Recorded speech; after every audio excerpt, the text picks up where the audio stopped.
Hi there, I thought it would be easy to do a very quick video of how I converted this raw image into my competition entry. As you can tell, it is actually red painted now. I suspect that's probably been done after the recent refurbishment. So the photo was taken shortly before lockdown and just after the floods. It was an overcast day, so there's a little bit of cloud formation here. So to convert it from this into what I did for the entry, I imported it into Lightroom, which is the raw image. And then the only way I know how is to adjust the saturation. I think there's a better way, which hopefully Glyn will teach us at some point. But what I did was that I wanted to keep the red, so the red was kept as is, but all the other colours here in the right hand side of this saturation I reduced down to minimum, which on Lightroom is -100. So I just went through every single colour, reduced the saturation, and as you can see, it gradually turns it into a monochrome image apart from anything that is coloured red. Now the problem with that is that anything that is coloured red continues to be red, which is fine because the bridge I want it to be red, but it's got bits here which is traffic cones and a little bit here on the house. So all I did was use this radial gradient.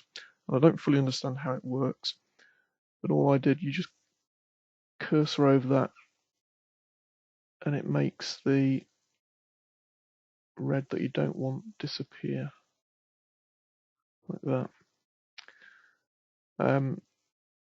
Now that makes the red a little bit dull. So all I did was then go back to the red mixer, and for the saturation of red, I just increased as I saw fit, and as you can see, that brings out the reds. And you can play with that to your heart's content. Because it was a slightly cloudy, overcast day, I wanted to bring out the cloud formation. So all I did was use the dehaze function in the effects, and I just ramped that right up.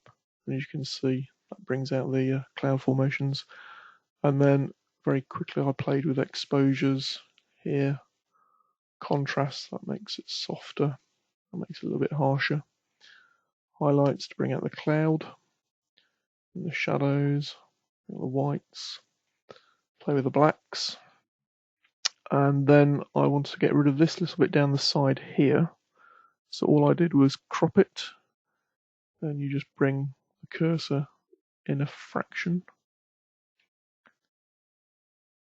And that was how I did it. And then Glyn did a little tweak, and he rotated it to make this straight line here slightly wonky. So he straightened that up, and you can do that by using the rotate function. And that's here. And that's it.